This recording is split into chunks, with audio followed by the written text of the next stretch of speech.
And over 1,000 child care providers across the state have been given an extra financial boost since taking major hits during the pandemic. Early Learning Indiana has handed out $13 million in grants for added pandemic-related safety needs. WRTV's Stephanie Wade spoke to a provider today, showing how this money is impacting some of the most vulnerable Hoosier children. Experts say even in the best of times, child care providers operate on razor-thin margins, and COVID-19 has just made things worse, making the Comeback Stronger Fund that much more dire.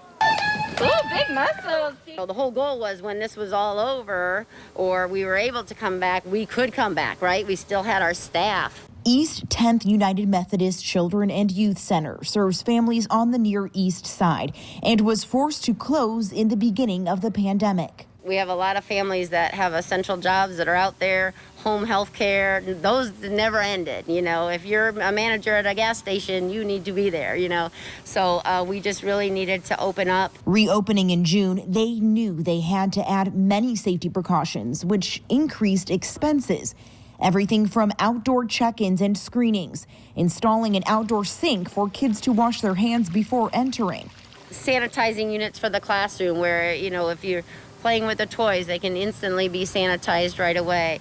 Water fountains were shut down. You can't be drinking and sharing out of water fountains, so we were able to buy water fountains with the dispensers. Thanks to several grants, including the Comeback Stronger Fund from Early Learning Indiana with support from Lilly Endowment, they're now also ordering shade structures and expanding their fenced-in outdoor space so kids can social distance even more.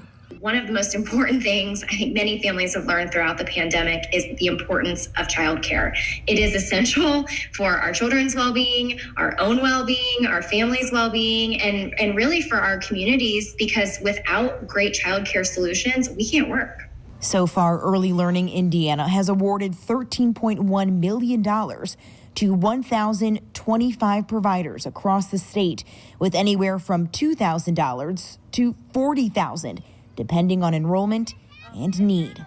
That 1,025 providers we've impacted through these grants actually affects 45,300 Hoosier children. Keeping our kids safe and parents working. All of these things, we would not have been able to do this without this specific funding. Stephanie Wade, WRTV. There is still about $1.8 million left in the fund. Early Learning Indiana says they are going to pour that money into communities lacking quality child care to fill these critical service gaps across the state.